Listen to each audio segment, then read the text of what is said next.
right, folks, I think we're going to start. It's 7:01 on my watch here, and I want to give Joel as much time as he needs. So I just make this brief. I want to welcome everybody to another Quick Start seminar organized by myself, Mike Tischer, and Anna Liao.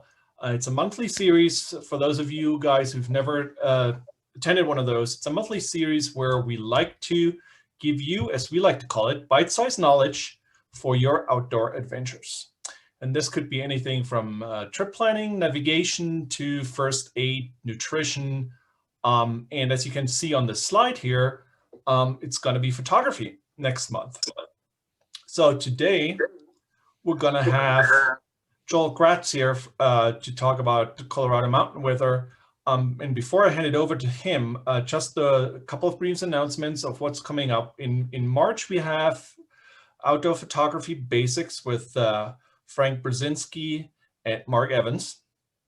It's going to be exciting. Looking forward to that, getting some new tips. You know, for those of you guys who are looking into maybe buying a new camera or trying to find the great spots to take good pictures, join us for this seminar that's already online. So you can sign up for it. And then in April, we'll have Robert Leclerc come in and talk to us about the Colorado Trail Explorer, or as it is shortened, it's called CoTrax. And again, for those of you guys who are not familiar with that, it's another one of those navigation apps where you can track your hike, you can take pictures and geolocate them, and have social postings. So very useful. Some folks like that one a lot and use it exclusively. Others use it in combination with all, any of the other ones that are out there like Gaia or Caltopo.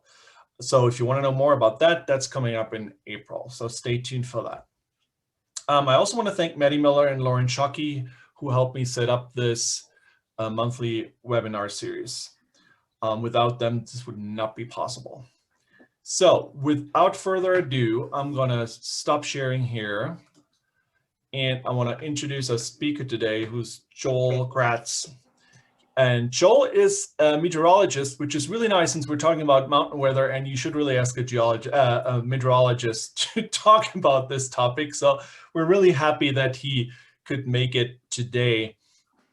But he's not just a meteorologist. Apparently, he also has a degree in environmental studies and an MBA. So, and rumor has it, or I should say, I read this on his bio page, that he got so frustrated one day with missing out on powder days that he basically started his own forecasting newsletter. And that was so popular that it evolved into a website. And now he actually has two websites that he can go to, two applications. One's OpenSnow and one is OpenSummit.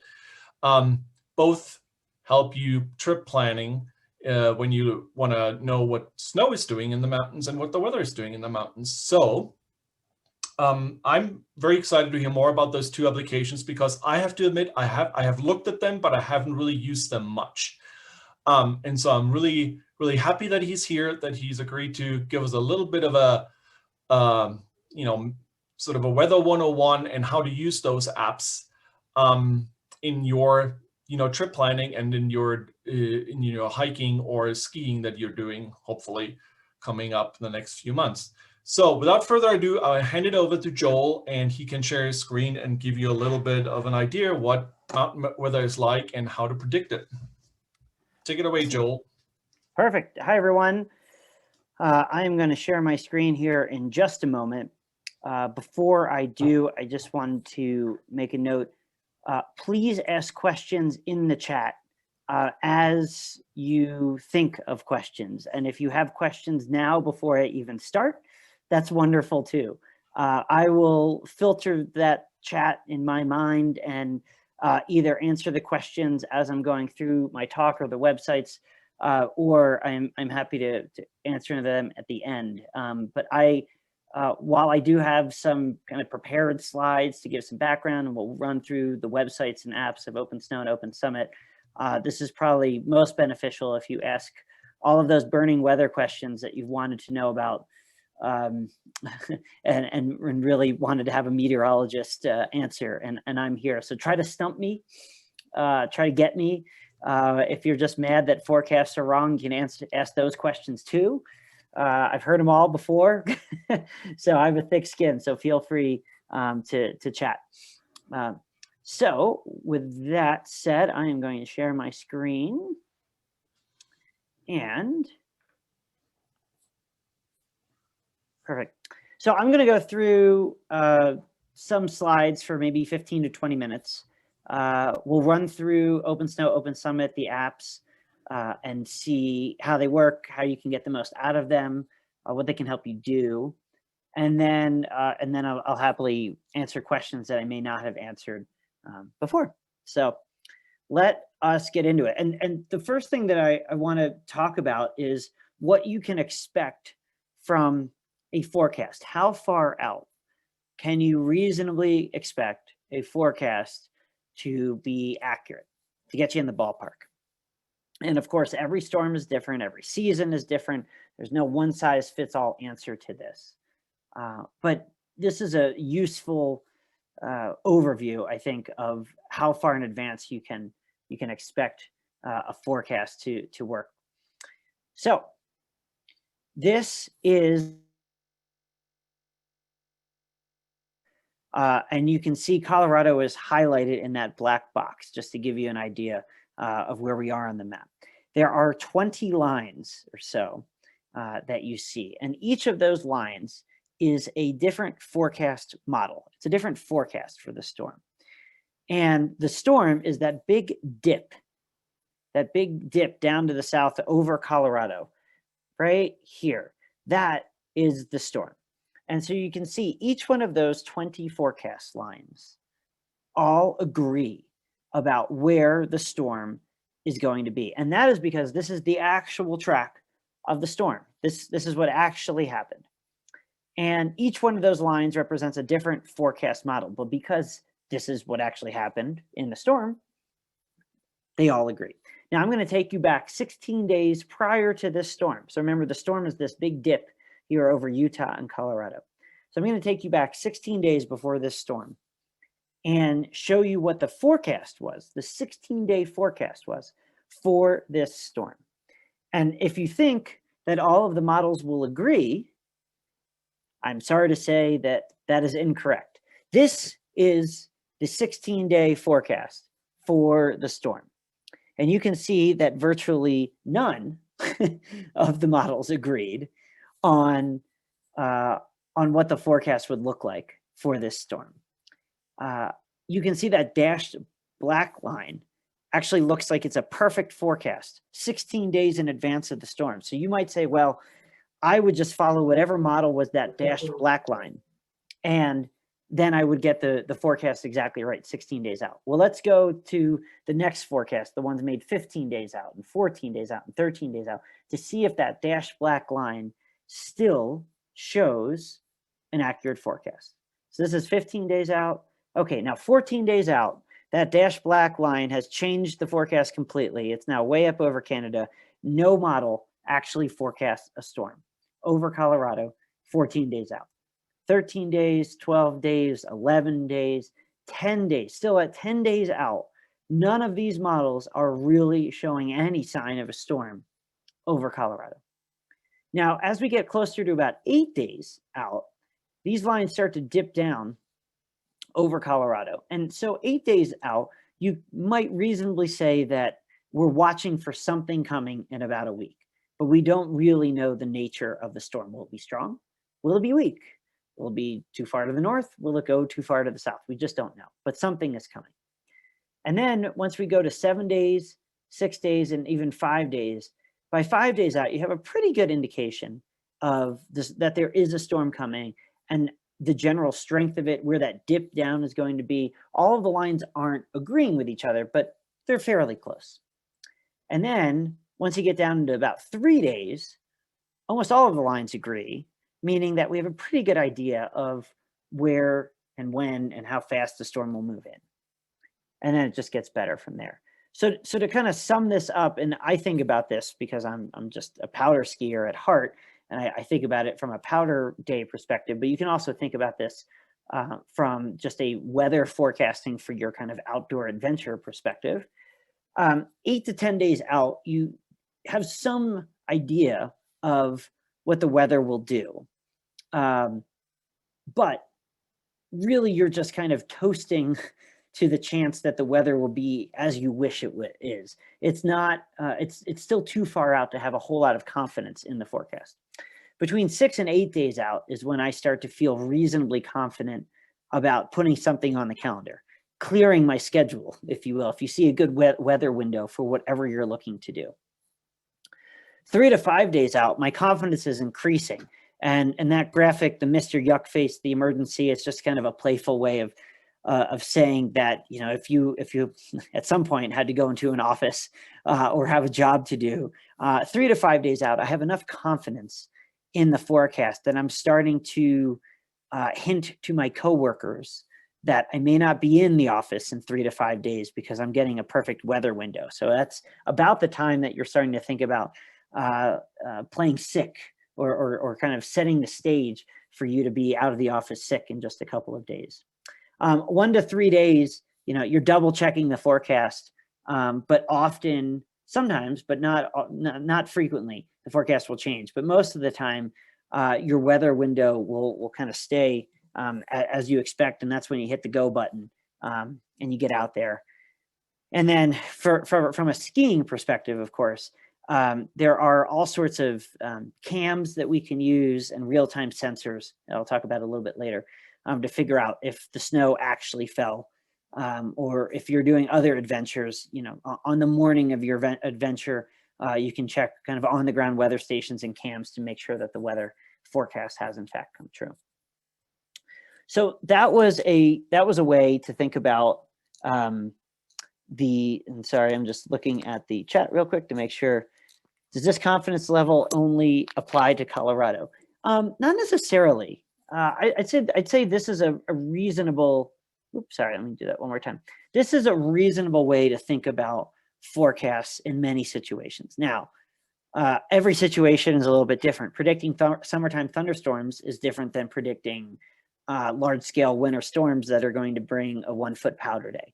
So there are some nuances, and I can talk about that. But in general, this is pretty good for kind of fall, winter, spring. Summertime thunderstorms are a little bit different, but for 3 months of the year, this schedule is reasonable to think about. Kind of a little more than a week out, you're getting a general idea of the weather picture. About a week out, starting to hone in on the details, making some adjustments to your schedule. 3 to 5 days, really dialing some things in, and 1 to 3 days out, you're looking for any subtleties, maybe that have changed, but oftentimes you're going to get in the ballpark, and the forecast won't often change all that much. So, good question. So let me give you a little background around Meteorology 101 as it relates to Colorado. Speaking of that question around Colorado. So I'll save you 4 years of undergraduate education by boiling down meteorology in one slide. You need moisture and you need air to rise. If you have moisture and air rises, then fun things are going to happen, like snow or rain. If you don't have moisture and you don't have air rising, generally snow and rain is not going to happen. So if that's what you're looking for, a clearer weather window, you don't want moisture and you don't want air to rise. If you want snowfall, if that's the weather window you want, then you need moisture and you need air to rise. Why rising air? Because when air goes up, it expands due to lower pressure, and expanding air cools, and cooler air saturates more quickly, and so the moisture falls out of cooler air as rain or snow. So you need moisture and you need rising air. Now, moisture we can get 3 different ways here in Colorado, generally 3 different ways. If you get a storm straight from the Pacific Ocean, that can generally deliver the most moisture, especially from the southwest. There's relatively few mountains to impede that flow of moisture from the Pacific Ocean into Colorado. So that's often why, say, Wolf Creek or Silverton in far southwestern Colorado can get very large amounts of snow in a short amount of time. They just get a lot of moisture from the Pacific Ocean. You can also get moisture if you're in the Front Range, kind of in the greater Denver metro area, all the way up to Fort Collins or south to Colorado Springs. a storm can pull in moisture from the Gulf of Mexico all the way into Colorado. That moisture obviously has zero mountains to block its flow from the Gulf of Mexico all the way to Colorado. So you can get some big snowfalls out of these eastern storms as well.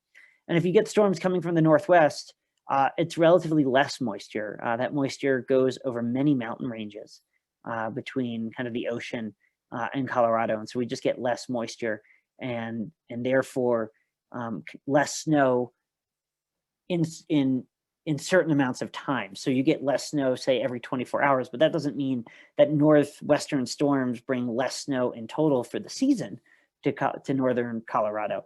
It just generally brings a little bit less snow, kind of call it every 24-hour period. So while southwestern Colorado could see storms that could give them 2 feet of snow in a day, that's pretty darn rare for northern Colorado. It's more in the 5 to 10 inch range in one day, and that's just for due to lack of moisture.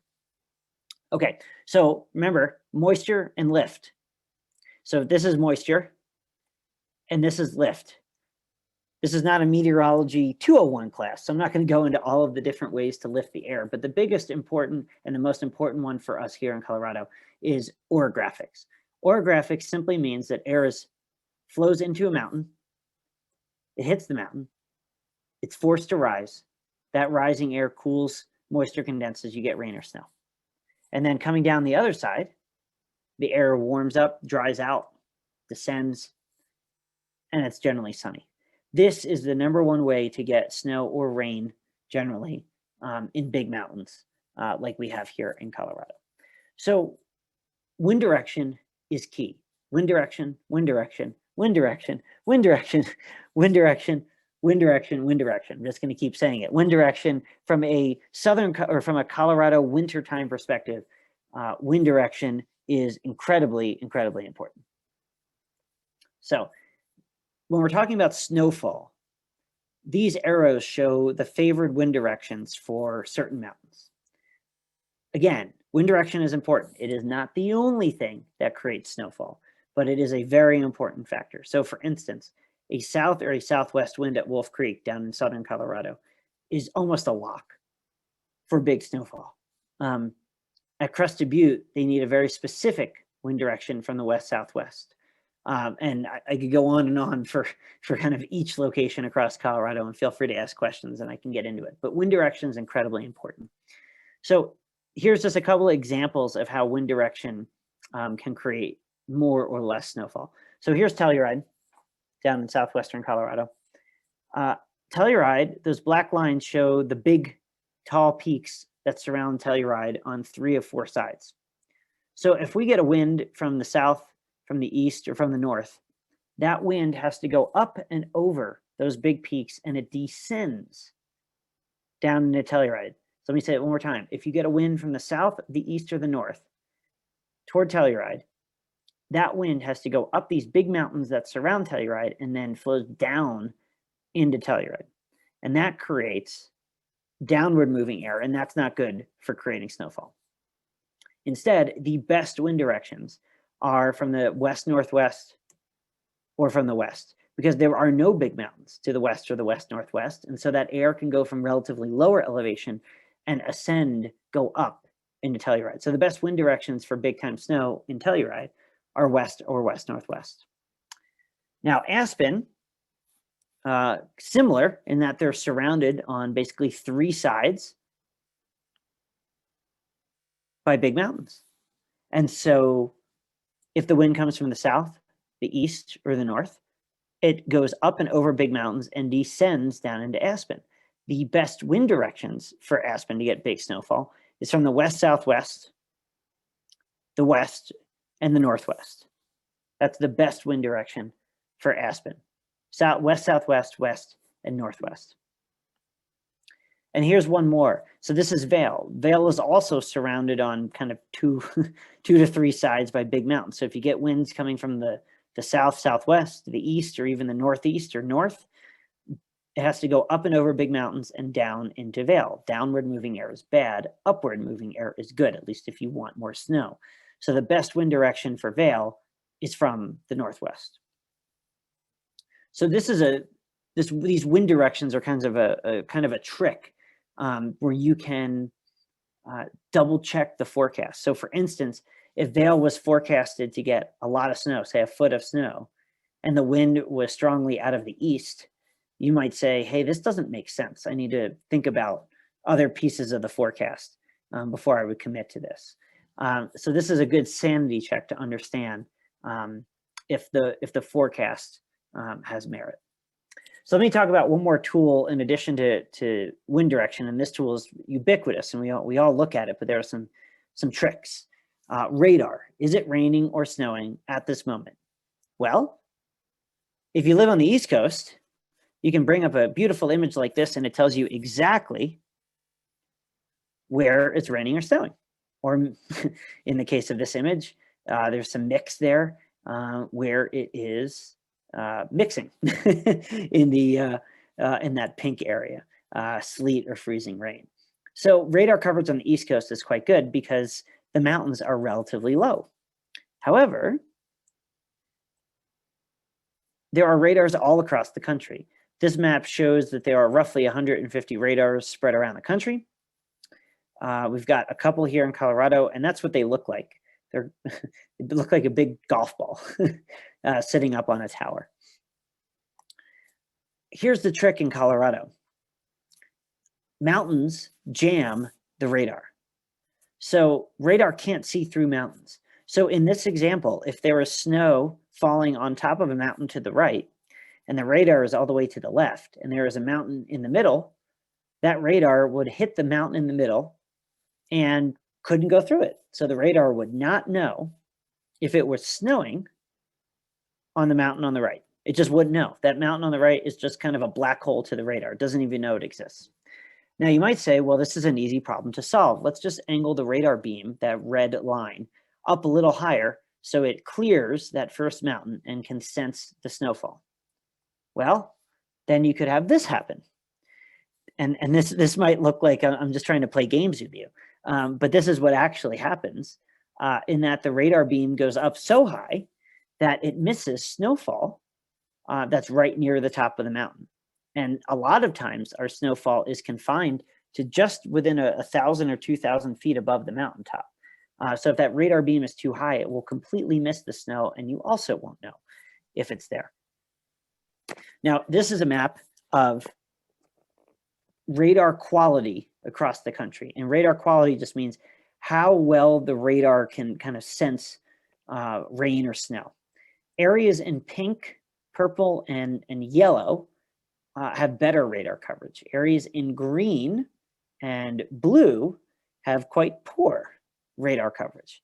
And you can see that there are these beautiful circles over the kind of eastern part of the country and along the coastlines, meaning that the radar has great coverage. But over the mountain west, including Colorado, there are big gaps in good radar coverage. And let's zoom into Colorado. So this is the radar coverage that we have in Colorado. And once again, the purples, pinks, reds, yellows, that's pretty good radar coverage. The greens and the blues, that's pretty darn bad radar coverage. So when you look at this map, you would notice that our elected or our government officials at NOAA about 30 years ago when they were designing this radar network actually did quite a good job of optimizing the radar location where it would cover the most population along the Front Range from Fort Collins and Cheyenne down to Colorado Springs and Pueblo, and also around Grand Junction. But the problem is where most of us go to play in the mountains, there is not great coverage. So there are 3 radars that cover Colorado, one by the Denver airport, one by well east of Pueblo, and one on top of the Grand Mesa. And when you look at where a lot of us play in terms of at least where the ski areas are and some of the bigger mountains, you can see that a lot of the areas have only moderate to sometimes extremely poor radar coverage. So for instance, you will effectively never see snow falling on radar at Wolf Creek. It will just not happen. There is just no good radar coverage down there. There is a new radar that was just installed near Alamosa, but it has some issues and often doesn't show what's happening at Wolf Creek. Also up around Steamboat and to the north in the Park and Elk Head ranges, There's incredibly poor radar coverage at Steamboat and in those areas, and you'll almost never see rain or snow falling at Steamboat. So radar is a great tool, but not necessarily in the winter in our mountains in Colorado. There is one caveat and piece of good news, though, which is that in the summertime, radar works well when detecting thunderstorms because they are tall. So let me go back really quick. A lot of times the snowfall in the winter is confined to just above mountaintops, so the radar could miss that snowfall and you wouldn't see it. However, in the summer, thunderstorms are very tall. They go up to 30, 40, 50,000 feet. And so even a beam that's really high will sense precipitation from a thunderstorm. And therefore, in the summer, radar is actually a pretty decent tool, even over the mountains, to see incoming thunderstorms. But in the winter, radar is not a very good tool when it comes to tracking snowfall in many of the locations. So I mentioned the summertime thunderstorms. I want to talk really quickly about OpenSummit and our summertime app, because its main goal is to help find Arnold Schwarzenegger clouds and lightning. I know it's a little bit goofy, but bear with me. What are Arnold Schwarzenegger clouds? It is a completely made up cloud name, is not an official cloud name. This is the way I think about Arnold Schwarzenegger clouds and why I would be scared of them. First, flabby or flat clouds are not going to do, are generally not going to produce thunderstorms and lightning.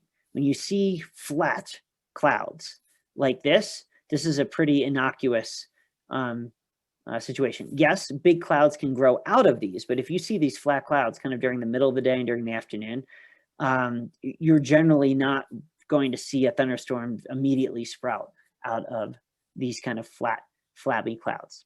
However, a tall, strong Arnold type of cloud with a hard edge here might be something that could produce a thunderstorm. And let me show this a different way. What are Arnold clouds, or the official name, cumulonimbus clouds? They are quite tall, and like Arnold, and they have a well-defined edge, also like Arnold. So if you see a cloud, and this is from Rocky Mountain National Park, if you see a cloud like this developing, especially to your west or southwest or northwest, depending on how the storms are going to roll in, this would be concerning to me, especially if I were above tree line, because clouds that are quite tall, have a well-defined edge, often in the summer mean that is a developing thunderstorm and one that could produce lightning. So OpenSummit, one of the things that we tried to do is produce hourly lightning forecasts. And all forecasts, of course, you take with a grain of salt. And lightning forecasts, this is not saying that there will or will not be a lightning strike at a certain location, but it gives you a kind of low, medium, high, very high chance if there will be lightning in the vicinity. And I'll go more into the app in just a moment. So I'm looking at the chat. I don't see any questions, so I will keep going. And that's funny. I do see a question, but only not on my phone, but over here. Garmin Explorer weather frame, it said 10% chance of rain at that moment and proceeded to pour for rain for hours. Where are their forecasts coming from? I do not know exactly where Garmin Explorer weather gets its weather data. It could be from a dark sky API. It could be really from any, tens or even hundreds of APIs. What I think is useful to understand is 10%.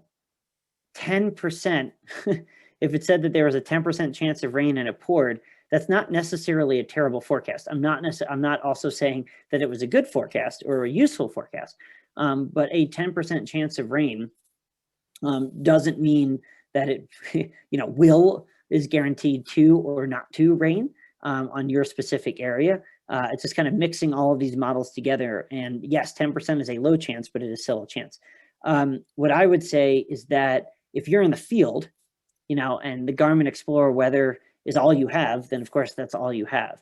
But before you head out, it's useful, I think, to look at multiple sources to try to understand what's coming and keep that mental model in your mind. and only use kind of a single source like Garmin Explorer or something else, if that's all that you have. So ideally, if you were out in the field, even for a couple of days without cell phone, reception, internet access, I would still have gone into the field with a mental model or even a written model of all these forecasts and what they're saying, and trying to understand when's the most likely time for rain, for thunderstorms. And then you're trying to kind of confirm or deny that when you're out in the field, rather than just kind of relying on, one source of weather. I will say that summertime thunderstorms are incredibly difficult to predict. Snowfall in the winter is hard to predict, but thunderstorms, the exact location of them, if they linger over a certain area, are nearly impossible to predict more than a few hours out, just the very specific nature of thunderstorms. So from a Garmin weather standpoint or any other standpoint, simply getting kind of a 10% chance of rain is that may not be very useful to you, even though that's kind of all you have out in the field. So, and I'll go into that a little bit more. What do the relief to the reference lines on your chart mean? Anne-Marie, can you let me know which chart the red lines on your chart mean? You mean on the radar, on this kind of radar message or this radar chart? And Anne-Marie, feel free to out of the screen before. So this, so those the red lines on this map, I believe, are just roads. So that's I-25 snaking down here, and I-70. Nope. Okay, sorry, not that one. And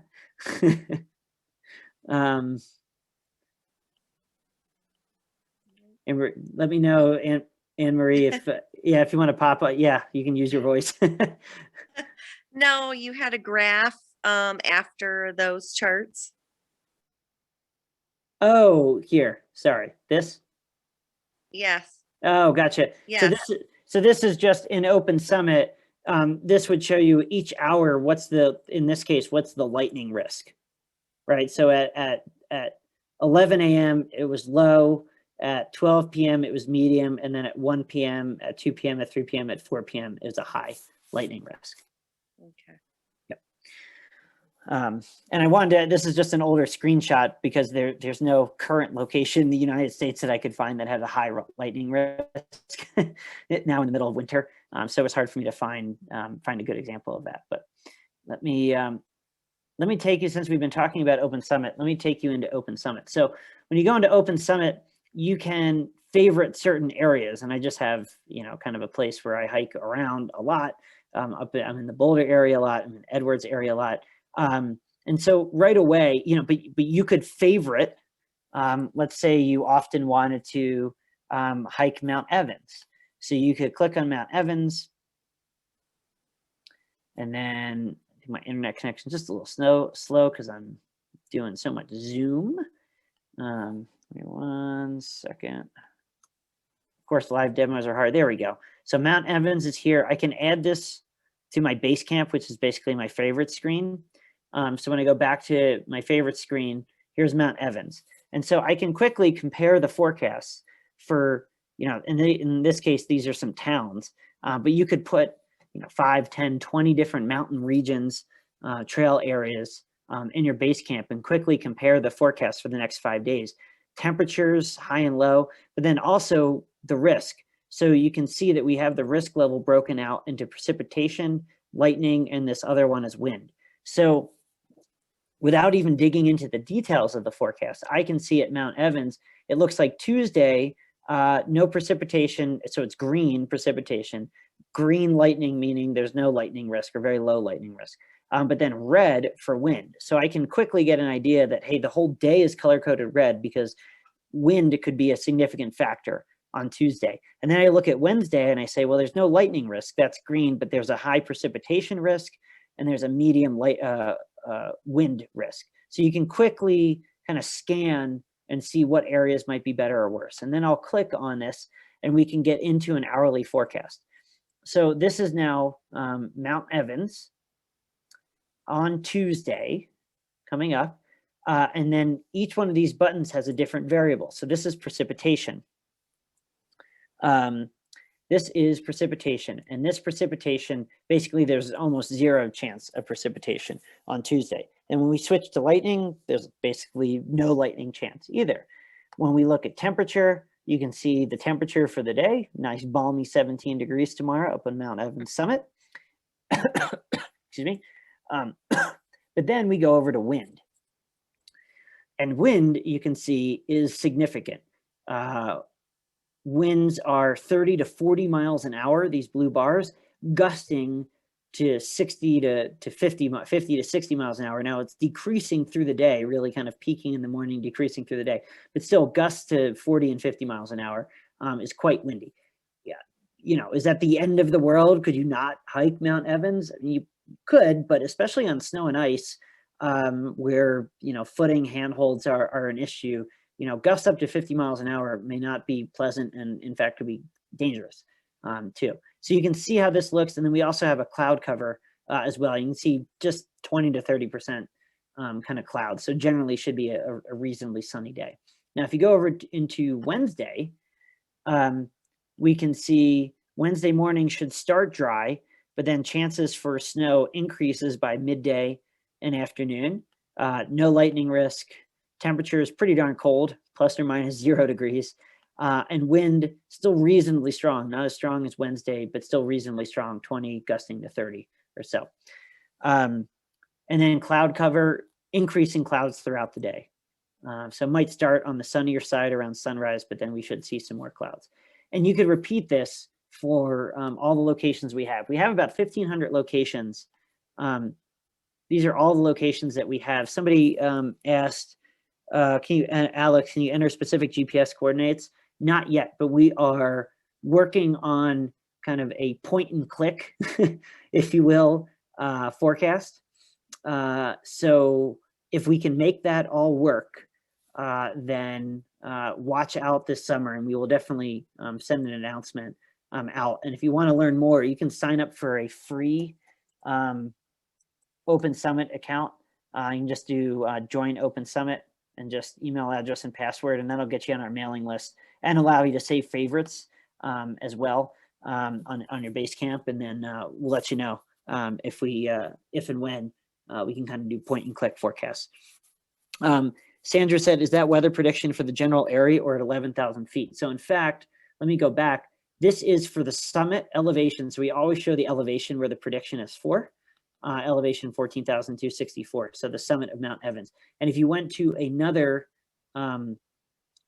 mountain or even trail area, like let's say we'll just click on something outside of Denver, you know, Floyd Hill, or let's say Bergen Peak, you know, we will show you the elevation of where the forecast is for. So great question. So this is, did we place measurement tools at the summit of each of these mountains? 100% not. So remember, these are not observations. These are forecasts. And the forecast models, these computer models, can predict with reasonable accuracy temperatures, winds, precipitation, lightning risk for any location. Now, we and nobody else has forecast or weather observation instruments on most mountains. There are a few that actually do have them, but most do not. No, we don't have actual conditions. And so, will the wind speed, you know, if you actually look, and let me just go back one moment just to kind of reiterate this point. Give me 1 second. Let me just go back to Mount Evans. You know, we can go back to Mount Evans and say, right now, our estimated temperature at the summit of Mount Evans here at 7 or 8 p.m. is somewhere between, you know, 11 and 7 degrees. Is that actually exactly right? I mean, I don't know, because there's no weather instrumentation at the top of Mount Evans. So it's the best guess that we can give with reasonably high accuracy. But we don't have anything to compare it against, nor does anybody else. So it's the best guess that we have, but it is not perfect, of course, because there is no actual weather station that I know of at the top of Mount Evans. I don't think there is that old observatory building up there, but I don't think there's an actual weather station. And for almost every other point, there is just not an actual weather station out there. Let me show you a little bit more of mapping, then I'll get to the next question from Dennis. So when you go to these maps and you click on maps up here, you can see all the forecast points that we have. Generally the highest peaks in the mountains, state parks, national parks, things like that. There's a bunch of layers as well. So you can look at the radar layer. And you can animate the radar over the last, and it's a little bit slow on here. I guarantee you that it's far less choppy if you use our iPhone or Android app. But you can see the radar layer with all the points marked out. You can also use forecast radar. So where does the precipitation look like for the next 18 hours? And so this is now a forecast for the next 18 hours, showing what's coming up. And then smoke, obviously not a concern now, but it could be, again, unfortunately over the summer. And you can see there's a fire here. Let's check out in California. There's a fire over here. And so you can see this is a smoke forecast for the next 18 hours or so.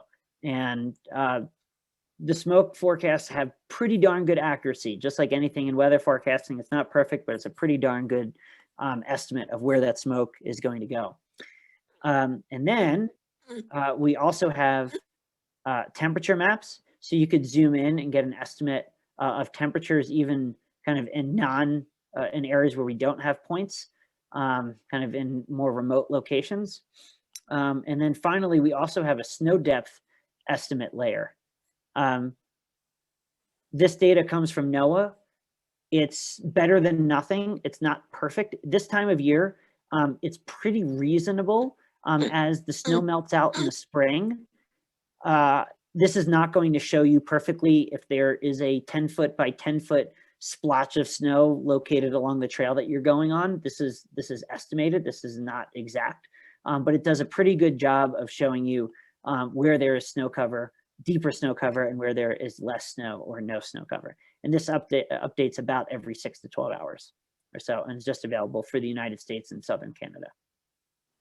So these are all tools on OpenSummit that are available on the website and then also on iPhone and Android apps. Everything I showed you here is available on the iPhone and Android app as well. So Dennis asked, is the wind direction important to know in the winter to avoid leeward versus windward slopes? It is massively important. Honestly, I can't even think of something that's more important in the winter aside from the actual amount of snow that's forecasted. So let's look here on this is again Mount Evans on Tuesday. Actually, let's just say Wednesday. You can see the little notes here. You can see that the wind direction is from the west, from the northwest, even on Wednesday night, and then swings around from the southwest. I bet actually, if we go somewhere a little bit further east, like Bergen Peak, I know there's not, necessarily sick backcountry skiing at Bergen Peak, but I just wanted to show you the wind forecast. And you can see here on Wednesday that the wind is actually going to be from the northeast or from the north. And then into Thursday morning, it's from the north and then northwest again. So yes, you can know the wind directions, and then you can figure out what's going to be leeward, windward from that. Great question. Very, very good question. Let me just make sure I'm not missing anything. If you have time to discuss, what does satellite show as opposed to radar? Why use one or the other? Oh, that's a great question, Claire. Satellite is, let me just show this. Radar is on the ground. Radar is a sensor that's on the ground looking up at the sky and figuring out what's falling from the clouds. Radar is actually showing you if there is something falling from the clouds, rain or snow or sleet or freezing rain. Satellite is from outer space looking down at the Earth. So satellite is looking at the top of the clouds. So satellite can tell you if it's cloudy, but satellite generally cannot tell you if there's anything falling out of the bottom of the clouds, like rain or snow. Radar shows you if there's something falling out of the bottom of the clouds, like rain or snow.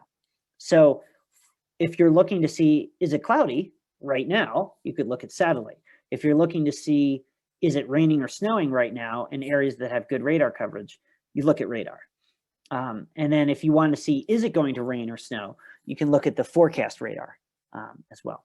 So I hope that helped. Radar and satellite, vastly different. And I'd say for most of us, radar is a far more useful tool to see if it's raining or snowing. And kind of if you can forecast what the radar might look like and see where the rain and snow is going to be. So that's OpenSummit. Let me swap over to OpenSnow here. So this is my favorite screen for OpenSnow. Remember, this is my favorite screen for OpenSummit. Just gives a quick overview of weather, risk, kind of precipitation, lightning, wind. For OpenSnow, we've pared this down more because for the most part, most people want to know, is there going to be snow? Is there going to be a powder day? So you can quickly see if a ski area has reported new snow, and then the forecast coming up for the next 10 days and where you might be able to find the most snow. Let's see if there's anything super exciting.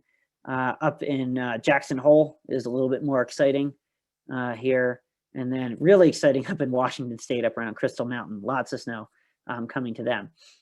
You can look at different views here. You can do a 10-day forecast view. So this separates the forecasted snowfall for each day and night. Very important, you know, for looking for powder skiing, that snow falls overnight, so it's fresh in the next morning. So this view separates kind of day and night for all of these locations. You can quickly scroll. You don't have to reload, 30 pages or something like that on your phone or on the web. You can just look in one fell swoop and see who's getting snow and when. You can also see how much snow has fallen over the last 10 days. These are based on snow reports from resorts. And I just want to take this moment to mention, we are finalizing a system to estimate snowfall even at non-resort areas. So even in places where there are no reporting stations, no measurement equipment, no humans actually measuring snow, there are ways to estimate if it has snowed and how much. And so you can see Wolf Creek has zeros or numbers because somebody's actually there physically measuring snowfall and reporting it in. Cuchara, which is down in southeastern Colorado, there's a bunch of NAs because there's nobody there measuring snow and reporting it in. But these NAs are going to go away in the next couple of weeks because we are going to be able to estimate if it has snowed and how much at most locations, at least across the United States, if not the world. So that's pretty exciting. Something else, and I'll get to your question in just a second, Sandra. Something else you can do that I find really useful is you can look at the all cams button. So this is a collection of all cameras kind of around the mountain areas that you've chosen. So because there's no weather stations or people physically measuring snow in a lot of spots, it's useful to look at cams and say, hey, is it snowing? Are there clear skies? Or if there are snow stake cams like here at Copper Mountain, is there any snow accumulated on the snow stake? So it's really easy, rather than, again, reloading multiple pages across the web or on your phone, you can just look on here and get a very quick rundown of if it's snowing or not. And you can get some pretty nice eye candy too. This is out in Utah, just super gorgeous. Also, these cams, you can hit the little time-lapse button and then play a 24-hour time-lapse of every cam. So you can kind of rewind the last 24 hours and see, hey, was it sunny? Hey, was it snowing? When did it stop snowing? When did it start snowing? And that's pretty useful too if you're trying to estimate conditions and to figure out, hey, it may have stopped snowing by 2 p.m. and then it got sunny. You could maybe understand if the sun impacted the fresh snow. So let me go into a little bit more about OpenSummit or OpenSnow, and then I'll get to your question, Sandra. It's a good one. So if you click to a certain area, and let's just go up into Rocky Mountain National Park here in. You can see if you go to a specific location, you can see the forecast for the next 10 days. You can see an hourly forecast, which has chance of precipitation, temperature, wind speed, wind gust, cloud cover, kind of all the same variables for OpenSummit, just laid out a little bit differently. And you can see that storm coming in. The next storm kind of for Rocky Mountain National Park should start Wednesday afternoon. It'll be snowing overnight Wednesday and should stop by Thursday morning. So, if anybody's looking to go up into Hidden Valley or go up into the park, there should be some snow, almost confined perfectly to just Wednesday night from sunset to sunrise. You can scroll down here and see some details. So Wednesday afternoon, maybe just an inch or two. Wednesday night, 3 to 7 inches. You can also see little alerts here that we have. So if you notice a day like say tomorrow, Tuesday has a little yellow alert, you can scroll over and say, oh, that yellow alert is for, you can mouse over and say strong winds, and you can see wind gusts of up to 60 miles an hour. So kind of a typical typical day in Rocky Mountain National Park. Pretty windy. But the cool thing is look at this. If you're looking to get out into Rocky Mountain National Park Thursday morning to take advantage of, you know, what amounts to maybe 4 to 9 inches of new snow, you can see that Thursday morning the wind speeds are quite light, just 5 to 10 miles an hour most likely. The amount of cloud cover here decreases from nearly full clouds at 100% clouds down to almost no clouds by Thursday morning. So it'll be cold in the single digits, but it should be a beautiful morning if you headed up to Rocky Mountain National Park with some fresh snow and clear, cold skies and just light wind. And then you can scroll down for the next 10 days to see the snow forecast out to 10 days.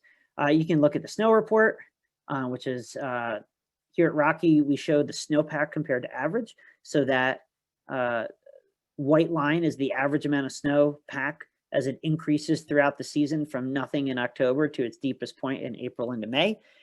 And you can see the orange line, which is this year, was near record minimums, but we've almost caught up to average thanks to a bunch of snow this month in February, and just some different views of looking at of that same data.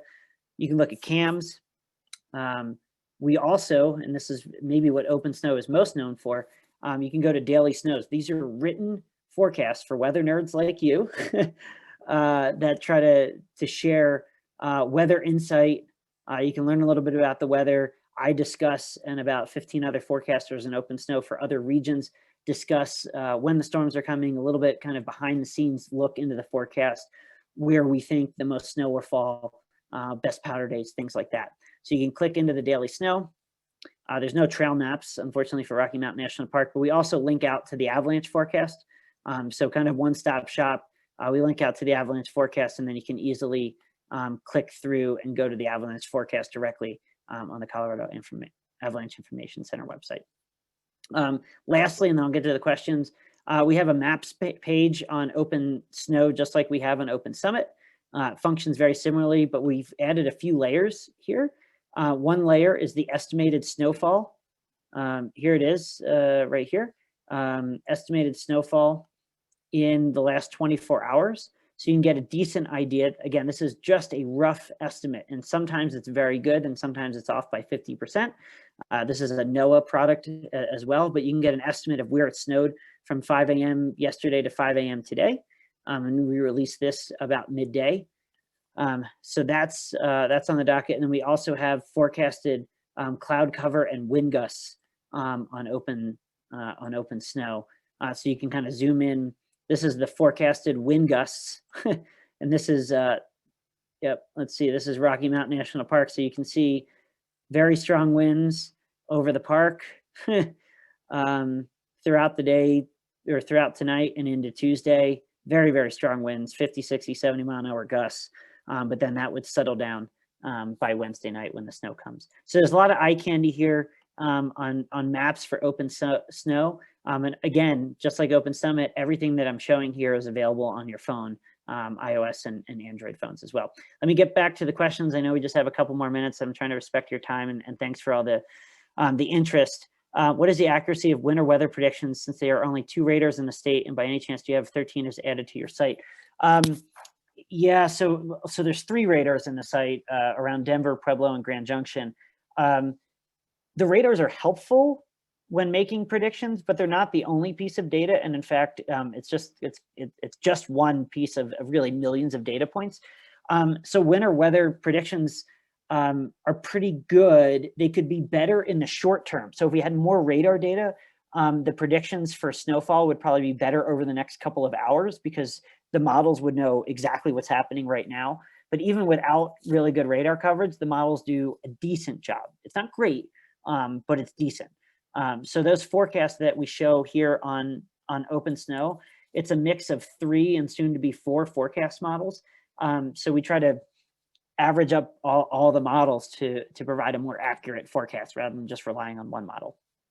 Good question. Alex asked, do any forecast components have higher confidence than others? Temperatures, wind speed versus precipitation. Alex, that is a phenomenal question. I'm glad you asked. Temperatures and wind speeds, and let me just go into Steamboat really quick just because it's the first one here, and I'll look at the variables. Temperatures, wind speeds, wind gusts, pretty high confidence. Precipitation chances, cloud cover percentages, pretty low confidence. So that's the way to think about it. Temps, wind speed, wind gusts, pretty decent confidence. Precipitation chance, precipitation amount, cloud cover, lower relative confidence. Good question. Claire, in terms of high mountain summer hiking and avoiding summer thunderstorms, would you say there's an average time that's safest to be under a tree line?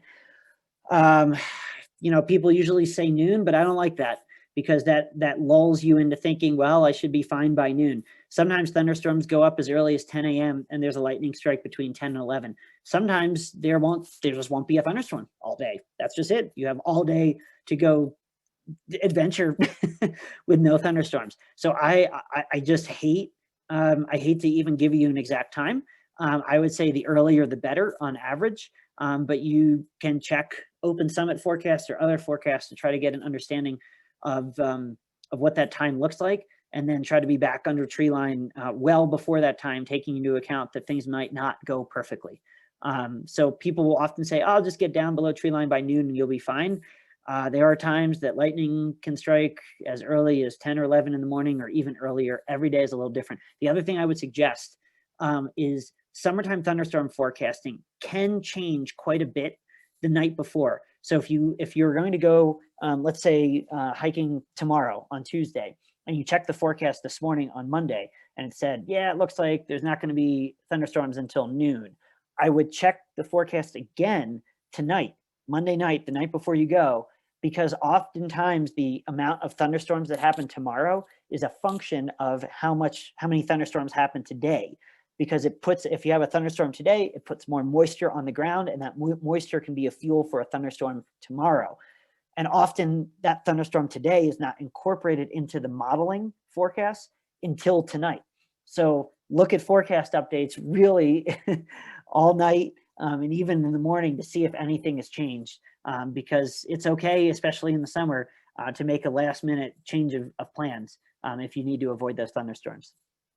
From Michael, you went over the accuracy of forecasts for the winter as far as how accurate they are. What about the accuracy of forecasts for the summer as far as thunderstorm forecasts? You can have an idea of if it's going to be kind of dry or potentially stormy 3 to 5 days out or even more. But in terms of nailing down that exact time when lightning thunderstorms could move over, or at least the earliest time, that can change, like I just said, right up until the night before or even the morning of. So I would absolutely keep checking the forecast, because forecasting summertime thunderstorms tomorrow is a function of what happens today. And oftentimes we don't know exactly what's going to happen today until the thunderstorms actually form. So absolutely keep checking the forecast right up until you go out. And Dennis said, are there tutorials for using these apps? We do have down at the bottom, you can click on Support Center down here, and that will take you to kind of getting started and mobile apps and FAQs. And then there's links to just email us if you have questions, and we'll get right back to you. Guys, just a shameless self-promotion before we split, and I'm happy to answer more questions, but it is almost 8 o'clock. I just want to mention that OpenSummit and OpenSnow are parts of the site and apps are free and ad supported. But for longer range forecasts, a few more details, all those fun maps that I just showed you, we do have a subscription. One subscription covers both apps. So you don't need 2 subscriptions, one for OpenSnow and one for OpenSummit. One subscription covers OpenSnow and OpenSummit. So it's the same thing, same email and password, one subscription, you get everything. Android, iOS, desktop, it's all included. It's $29.99 for one person for a year. This is not a month. It's not like Netflix or Spotify. It's $29.99 for 1 year. Or if you adventure with a bunch of people, I think this is a super good deal. For $39.99, it's like a family plan. You can have up to 4 people on your account. You each get your own favorite screen. You can set up your accounts however you want, but you just share that subscription, just like a Netflix or Spotify family plan. So 4 people for $39.99. So that supports our team for doing this. And we've got a bunch more products in the wings, including hopefully that point and click forecast. So guys, it's 8 o'clock. Thank you. Feel free to email me, Joel at OpenSnow, if you need anything. And with that, I think that's it. We're out of time. That's a lot of weathering. Hey, Joel, thanks so much. This was super interesting, and I hope lots of people are going to check out your apps if they not already have before. I like your subscription model. It's not too pricey, and you get, I think, a good value for it. It's really good. I mean, I have a question. Sure. When we close out real quick. Yep. You mentioned a little bit what's coming up for you guys in terms of what you want to add. Yep. What's on that priority list in general? Well, in the next couple of weeks, it is estimating snowfall. That's a really big deal, especially for backcountry conditions. If you don't, if there's not a resort or a snowtel site necessarily right nearby, you're really just kind of flying blind. You're really just kind of guessing. And I am too. There's no magic out there. So we're trying to pull all of this model data together and create a decent estimate of what conditions you'd find if you head deep into the backcountry. And the next thing is kind of what I said, is can we do kind of point and click anywhere forecasts for your adventures? You're going on a long trip that might be 20 miles, 50 miles, 100 miles if you're going point to point to point. Can we do forecasting all along those areas? So I'm out there doing the same things. I'm skiing, I'm hiking, putting backpacking trips together. So we're just trying to take our knowledge of weather technology and put it in a easier to digest package for all of us that are going out there versus just what you generally get on weather.com or something like that, which is, a fine forecast, but it's usually for a nearby town or the nearest airport, not necessarily on top of a peak. So I'm not disparaging any of the other apps, but often they don't package weather in a way that makes it super useful, for all of us trying to play in the backcountry and not just in a city. Do you guys have a feedback loop at places where you actually have a weather station or snow measurements to feed that back into your predictions or what you have on your website to see, to play with what's more accurate and to increase that accuracy? We're hiring our first PhD meteorologist starting 1 week from today. Cool. So that's part of the challenge. But one of the things is that it's reasonably easy to do some of these things. Like you said, a feedback loop when you're forecasting for a city or an airport, because there's great instrumentation. It's not very easy to do this for places in the backcountry that have zero instrumentation. So there are backcountry weather stations that we can use to start to hone in on actual conditions versus just forecasted conditions. But there's not a lot of them. And those are also prone to errors. Are they shaded by trees and you don't get the true wind speed on the ridge? How much snow has actually fallen at the Berthoud Summit snowtel versus out in a more exposed location or a wind drifted location? So even when there's a weather station, it's still super nutty, very hard to actually know what the weather is, which is funny. Most people think it's easy to know, that we should just know what the weather's doing right now. And in fact, that turns out to be very challenging on some of these big mountains. Right, and you can't just put instruments everywhere you want or people everywhere you want. Exactly. So, yeah. Okay, I don't think there are any other questions. Thanks again, Joel. This was great.